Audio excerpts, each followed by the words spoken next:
আজকে আমরা সপ্তম শ্রেণীর দ্বিতীয় পর্যায়ক্রমিক মূল্যায়ন 2026 সালের ভূগোল বিষয়ের সম্পূর্ণ উত্তর সহ নমুনা প্রশ্নপত্র সেট 4 সম্পর্কে আলোচনা করব। তো চলো এই ভিডিওতে আমরা ক্লাস 7-এর সেকেন্ড ইউনিট টেস্ট 2026 জিওগ্রাফি সাবজেক্টের এই কোশ্চেন পেপার এবং তার উত্তরগুলো দেখে নিই। সেকেন্ড সামিটিভ ইভ্যালুয়েশনে তোমাদের 50 নম্বরের পরীক্ষা নেওয়া হয়, সময় থেকে 1 ঘন্টা 30 মিনিট। এই প্রশ্ন এবং উত্তরের পিডিএফগুলো আমাদের সহজ লেসন অ্যাপের মধ্যে দেওয়া আছে। অ্যাপের লিঙ্ক রয়েছে ডেসক্রিপশন বক্সে বা গুগল প্লে স্টোরে, তোমরা অ্যাপটিকে পেয়ে যাবে। এখানে পেইড কোর্সের মধ্যে এর পিডিএফ ফাইলগুলো দেওয়া থাকবে। পেমেন্ট করার পর তোমরা পিডিএফগুলোকে নিজেদের ফোনে ডাউনলোড করে নিতে পারবে। দেখো, এই কোশ্চেন পেপারের 1 নম্বর দেখে বলা হচ্ছে সঠিক উত্তরটি নির্বাচন করো। 10টি প্রশ্ন দেওয়া আছে, প্রথমে প্রতিটা প্রশ্নের মান 1 নম্বর করে। একের কয়ের দেখে মাটি দিয়ে বাতাস থাকে 15, 20, 25 না 30%। উত্তর হবে 25%। একটি লাভা মালভূমির উদাহরণ হচ্ছে গ্রিনল্যান্ড, ছোটনাগপুর, তিব্বত না মালব। সঠিক উত্তর হবে মালব। উচ্চ চাপের বায়ু শীতল, উষ্ণ, হালকা না আর্দ্র? এখানে উত্তর লিখবে শীতল। ইস্পাত কারখানায় ব্যবহার করা হয় বেলে পাথর, চুনা পাথর, কাদা পাথর না গ্রানাইট? তো ইস্পাত কারখানায় ব্যবহার করা হয় চুনা পাথর। উমরদাগে আফ্রিকার পশ্চিম দিকে প্রবাহিত একটি নদী হলো নাইজার, কঙ্গো, জাম্বেজি না নীল? সঠিক উত্তর হচ্ছে নাইজার। অরেঞ্জ নদীর দৈর্ঘ্য 2574 কিলোমিটার, 4180 কিলোমিটার, 2200 কিলোমিটার, 1530 কিলোমিটার। সঠিক উত্তর হবে 2200 কিলোমিটার, অপশান 3-এরটা। সূক্ষ্ম সূক্ষ্ম দানা দিয়ে গঠিত হয় বেলে মাটি, দোআঁশ মাটি, এঁটেল মাটি না কোনোটি নয়? তো সূক্ষ্ম সূক্ষ্ম দানা দিয়ে গঠিত হয় এঁটেল মাটি। পরের প্রশ্ন হচ্ছে বর্গীয় থেকে আফ্রিকার পূর্ব পশ্চিম উত্তর দক্ষিণ দিকে সাহারা মরুভূমি অবস্থিত? তো আফ্রিকার উত্তর দিকে সাহারা মরুভূমি অবস্থিত। নদীর উচ্চচাপে আয় আকৃতির উপত্যকা সৃষ্টির অন্যতম প্রধান কারণ হলো ভূমির ঢাল কম থাকা, উপনদীর সংখ্যা বেশি থাকা, নদীর নিম্ন ক্ষয়ের ক্ষমতা বেশি হওয়া, নদীর পার্শ্ব ক্ষয়ের ক্ষমতা বেশি হওয়া। সঠিক উত্তর নদীর নিম্ন ক্ষয়ের ক্ষমতা বেশি হওয়া। নিচের কোনটি নদীর জলপ্রবাহে সরাসরি প্রভাব ফেলতে বা নিয়ন্ত্রণ করতে পারে না? ভূমির ঢাল, নদীর জলের পরিমাণ, গতিবেগ, নদীর জলের রং। এখানে সঠিক উত্তর হবে অপশন 4-এরটা, নদীর জলের রং। এরপরের প্রশ্ন 2 নম্বর, নিচের প্রশ্নগুলির নির্দেশ মতো উত্তর দাও। 1 × 10 = 10। 2-এর 1 নম্বর শূন্যস্থান পূরণ করো। কর দাগে ভূপৃষ্ঠের উপর শিলাচূর্ণের স্তরকে ড্যাশ বলে? তো ভূপৃষ্ঠের উপর শিলাচূর্ণকে বলা হয় রেগোলিথ। হিমালয় ও কুয়েনলুন পর্বতের মাঝে অবস্থিত ড্যাশ মালভূমি একটি পর্বত বেষ্টিত মালভূমি? এটা হচ্ছে একটি তিব্বত মালভূমি। পরের প্রশ্ন, টাইগ্রিস ইউফ্রেটিস নদীর ধারে ড্যাশ সভ্যতা গড়ে উঠেছে? তো এটা মেসোপটেমিয়া সভ্যতা গড়ে উঠেছে। পরের প্রশ্ন, এশিয়ার একটি পলিগঠিত সমভূমি হলো ড্যাশ? তো এশিয়ার একটি পলিগঠিত সমভূমি হলো সিন্ধু গঙ্গা ব্রহ্মপুত্র সমভূমি। পশ্চিমবঙ্গের ড্যাশ অঞ্চলের নদীতে প্রচুর খাঁড়ি দেখা যায়?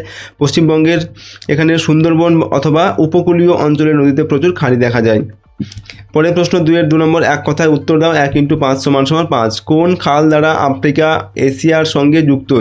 তো সুয়েজ খাল দ্বারা আফ্রিকা এশিয়ার সঙ্গে যুক্ত। ব্যবচ্ছিন্ন মালভূমির একটি উদাহরণ লেখন। ছোটনাগপুর মালভূমি। আটলাস পর্বতমালার সর্বোচ্চ শৃঙ্গটির নাম কি? উত্তর হবে মাউন্ট তৌবকল। আগ্রা শহরটি কোন 2টি নদীর দোয়াব অঞ্চলে অবস্থিত? গঙ্গা ও যমুনা। উচ্চতা বৃদ্ধির সঙ্গে সঙ্গে বায়ুচাপের কি পরিবর্তন হয়? উচ্চতা বৃদ্ধির সঙ্গে সঙ্গে বায়ুচাপ কমতে থাকে। 3 নম্বর থেকে অনধিক 30 শব্দ উত্তর দাও। যে কোনো 4টি উত্তর লিখতে হবে। প্রশ্নের মান 2 নম্বর করে, 4 × 2 = 8 নম্বর দেওয়া আছে। খয়ের দাগা হচ্ছে পৃথিবীর বৃহত্তম নদী আমাজনে কোনো বদ্বীপ না থাকার কারণ? 3টি কারণ লিখতে হবে, ঠিক আছে? তো 1 নম্বর কারণ হচ্ছে আমাজন নদীর মোহনায় সমুদ্র অত্যন্ত গভীর। 2 নম্বর, মোহনায় সমুদ্র স্রোত ও জোয়ার ভাটার প্রকোপ খুব বেশি। 3 নম্বর, আমাজনের উপনদী কম থাকায় বাহিত পলি মোহনায় পৌঁছানোর আগেই সমুদ্র স্রোতে ভেসে যায়। এরপর জলপ্রপাত কাকে বলে? নদীর গতিপথে কঠিন ও কোমল শিলাস্তর পর্যায়ক্রমে লম্বভাবে অবস্থান করলে কোমল শিলাস্তর দ্রুত ক্ষয়প্রাপ্ত হয়ে নদীখাত খাড়াভাবে নিচে নেমে যায় এবং জলধারা উপর থেকে নিচে সজোরে আছড়ে পড়ে। একে জলপ্রপাত বলে। হামাদা কি? উত্তর লিখবে। দেখো, সাহারা মরুভূমির যেসব অঞ্চল বালিহীন এবং শক্ত পাথরে ঢাকা সেই রুক্ষ পাথুরে মরুভূমিকে বলা হয় হামাদা। পাললিক শিলার 2টি বৈশিষ্ট্য লেখন। 1 নম্বর হচ্ছে এই শিলা স্তরে স্তরে সঞ্চিত হয় বলে একে স্তরীভূত শিলা বলে। 2 নম্বর, এই শিলা নরম ও ভঙ্গুর প্রকৃতির হয় বলে এতে জীবাশ্ম দেখা যায়। এরপর উঙ্গল দাগের প্রশ্ন, পর্বত বেষ্টিত মালভূমি কাকে বলে, উদাহরণ দাও। ভূ আলোড়নের ফলে ভঙ্গিল পর্বত সৃষ্টির সময় মাঝখানে নিচু অংশ পর্বত দ্বারা বেষ্টিত হয়ে যে মালভূমি গঠন করে তাকে পর্বত বেষ্টিত মালভূমি বলে, যেমন তিব্বত মালভূমি। 4 নম্বর থেকে অনধিক 50 শব্দে উত্তর দাও, যে কোনো 4টি। 2 × 4 = 3 × 4 = 12। প্রশ্নের মান হচ্ছে 3 নম্বর করে। শিলা থেকে কিভাবে মাটি সৃষ্টি হয়? মাটি সৃষ্টির প্রক্রিয়াটি অত্যন্ত ধীর গতির। প্রথম হচ্ছে চূর্ণীভবন, রোদ বৃষ্টি বায়ুপ্রবাহ প্রভৃতি প্রাকৃতিক শক্তির প্রভাবে আদি শিলা ভেঙে চূর্ণ বিচূর্ণ হয়, যাকে রেগোলিথ বলে। এরপর হচ্ছে জৈব মিশ্রণ, এই রেগোলিথের সঙ্গে মৃত উদ্ভিদ ও প্রাণীর দেহাবশেষ যেমন হচ্ছে হিউমাস এগুলো যুক্ত হয়। তারপর মাটি গঠন, দীর্ঘকাল ধরে রাসায়নিক ও জৈবিক পরিবর্তনের ফলে এই রেগোলিথ শেষ পর্যন্ত উর্বর মাটিতে পরিণত হয়। পরের দাগে 3টি প্রাচীন সভ্যতার নাম লেখো, সেগুলি কোন কোন নদীর তীরে গড়ে উঠেছিল। 3টি প্রাচীন সভ্যতা ও সংশ্লিষ্ট নদীর নাম নিচে দেওয়া হলো। দেখো, প্রথম হচ্ছে সিন্ধু সভ্যতা, এটা সিন্ধু নদীর তীরে গড়ে উঠেছিল। তারপর মিশরীয় সভ্যতা, এটা নীল নদীর তীরে গড়ে উঠেছিল। এবং মেসোপটেমিয়া সভ্যতা, এটা টাইগ্রিস ও ইউফ্রেটিস নদীর তীরে গড়ে উঠেছিল। গোয়ার থেকে পূর্ব আফ্রিকায় গ্রস্ত উপত্যকা সৃষ্টি হয়েছে কেন? ভূ অভ্যন্তরে প্রবল চাপের ফলে ভূত্বকে ফাটল বা চ্যুতির সৃষ্টি হয়। দুটি সমান্তরাল চ্যুতির মাঝখানের অংশ যখন নিচে বসে যায় তখন সেখানে লম্বা ও সংকীর্ণ গ্রস্ত উপত্যকার সৃষ্টি হয়। পূর্ব আফ্রিকার মহান গ্রস্ত উপত্যকা এভাবেই পাতের চলনের ফলে তৈরি হয়েছে। ঘরের দিকে নীল নদের নিম্ন অংশে বন্যা হয় কেন? নীল নদের উচ্চ অঞ্চল অর্থাৎ ইথিওপিয়ার বর্ষাকালে প্রচুর বৃষ্টিপাত হয়। এই বৃষ্টির জল নীল নদ দিয়ে প্রবাহিত হয়ে যখন নিম্ন অববাহিকায় পৌঁছায় তখন নদীর জল ধারণ ক্ষমতা ছাড়িয়ে যায়। ফলে প্রতি বছর নীল নদের নদী অববাহিকায় প্লাবন বা বন্যা দেখা যায়। উমর দাগে ভূমির ঢাল ও উচ্চতার ভিত্তিতে মালভূমি ও সমভূমির পার্থক্য নিরূপণ করো। দেখো, আমরা পার্থক্য লিখছি না, মালভূমি এটা হচ্ছে সমভূমি। 1 নম্বর হচ্ছে উচ্চতা অনুসারে এদের পার্থক্য। সমুদ্র পৃষ্ঠ থেকে মালভূমির উচ্চতা সাধারণত 300 থেকে 600 মিটারের মধ্যে হয়। আর সমভূমি কি না, সমুদ্র পৃষ্ঠ থেকে সমভূমির উচ্চতা সাধারণত 300 মিটারের কম হয়। ভূমির ঢাল, মালভূমির উপরিভাগ কিছুটা ঢেউ খেলানো হলেও এর চারপাশ খাড়া ঢালযুক্ত হয়। সমভূমি সাধারণত ঢালহীন অথবা অত্যন্ত সামান্য ঢালযুক্ত সমতল ভূভাগ। আকৃতি কেমন? এর উপরিভাগ টেবিলের মতো সমতল হওয়ায় একে টেবিল ল্যান্ড বলা হয়। এটি একটি বিস্তৃত এবং সমতল ভূভাগ যার উচ্চতার পরিবর্তন খুব একটা বোঝা যায় না। 5 নম্বর থেকে অনধিক 80 শব্দে উত্তর দাও, যে কোনো 2টি। প্রশ্নের মান 5 নম্বর করে, 5 × 10 নম্বর। দেখো, 5-এর দাগে কয়ের দাগে প্রশ্ন, জনজীবনে নদ নদীর প্রভাব অপরিসীম, বক্তব্যটির যথার্থতা বিশ্লেষণ করো। মানুষের জীবনযাত্রা ও সভ্যতার বিকাশে নদ নদীর গুরুত্ব অপরিসীম। পানীয় ও কৃষিকাজ, নদী থেকে প্রাপ্ত জল মানুষ পানীয় হিসাবে এবং সেচের কাজে ব্যবহার করে কৃষিতে সমৃদ্ধি আনে। এরপর হচ্ছে পরিবহন ও বাণিজ্য, জলপথ হচ্ছে পরিবহনের সবচেয়ে সস্তা মাধ্যম। প্রাচীনকাল থেকে নদীপথে ব্যবসা বাণিজ্য ও শহর গড়ে উঠেছে। এরপর বিদ্যুৎ উৎপাদন, খরস্রোত নদীর জলপ্রপাতকে কাজে লাগিয়ে জলবিদ্যুৎ উৎপাদন করা হয়। তারপর মৎস্য শিকার, নদী থেকে মাছ ধরে প্রচুর মানুষ জীবিকা নির্বাহ করে।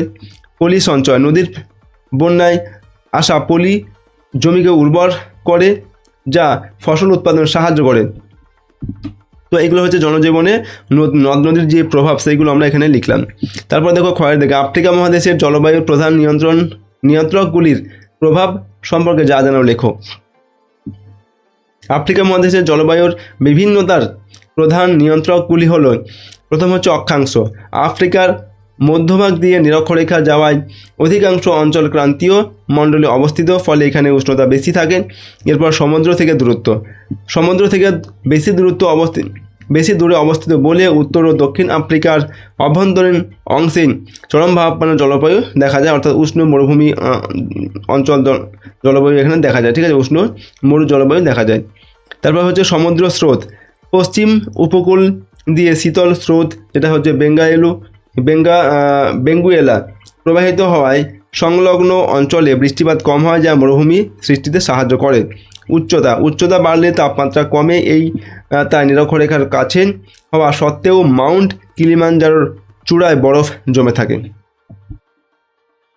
গয়ের দাগে সমভূমির শ্রেণীবিভাগ করে উদাহরণ সহ ব্যাখ্যা দাও। সমভূমিকে প্রধানত 3 ভাগে ভাগ করা যায়। একটা হচ্ছে পলি গঠিত সমভূমি, নদীর পলি সঞ্চিত হয়ে যে সমভূমির সৃষ্টি হয়, এই যে সমভূমির সৃষ্টি হয় তাকে হচ্ছে এই পলি গঠিত সমভূমি বলে, ঠিক আছে। যেমন হচ্ছে ভারতের সিন্ধু গঙ্গা ব্রহ্মপুত্র সমভূমি। তারপর লাভা গঠিত লাভা সমভূমি, আগ্নেয়গিরির অগ্নুৎপাতের ফলে নির্গত লাভা শীতল ও সঞ্চিত হয়ে এই সমভূমি তৈরি হয়, যেমন ভারতের সমভূমির কিছু অংশ। লোয়েস সমভূমি, মরুভূমি অঞ্চল থেকে বায়ুর দ্বারা বালুকণা বহুদূরে উড়ে গিয়ে সঞ্চিত হয়ে এই সমভূমির সৃষ্টি হয় বা তৈরি হয়, ওকে, তৈরি করে, যেমন হচ্ছে চীনের হোয়াংহো নদীর অববাহিকায় লোয়েস সমভূমি। তো এগুলো হচ্ছে সমভূমির শ্রেণীবিভাগ আমরা লিখলাম। তো এই ছিল তোমাদের ক্লাস 7-এর জিওগ্রাফি বা ভূগোল বিষয়ের একটি কোশ্চেন পেপারের সম্পূর্ণ উত্তর আমরা এখানে আলোচনা করলাম। প্রশ্নগুলো তোমরা ভালোভাবে প্র্যাকটিস করো এবং মুখস্থ করো। সেই সঙ্গে তোমাদের সিলেবাসের মধ্যে যে অধ্যায়গুলো রয়েছে সেই অধ্যায়গুলো ভালোভাবে কিন্তু পাঠ্য বই থেকে তোমরা পড়বে, ওকে। আর এই প্রশ্নোত্তরের পিডিএফগুলো আমাদের সহজ লেসন অ্যাপের মধ্যে দেওয়া থাকবে। অ্যাপের লিঙ্ক রয়েছে ডেসক্রিপশন বক্সে বা গুগল প্লে স্টোরেও অ্যাপটিকে তোমরা পেয়ে যাবে। সেখানে পেইড কোর্সের মধ্যে পিডিএফগুলো দেওয়া থাকবে। পেমেন্ট করার পর তোমরা পিডিএফগুলোকে নিজেদের ফোনে ডাউনলোড করতে পারবে। তো আজকের এই ভিডিওটিকে আমরা এখানেই শেষ করছি। সম্পূর্ণ ভিডিওটি দেখার জন্য অসংখ্য ধন্যবাদ।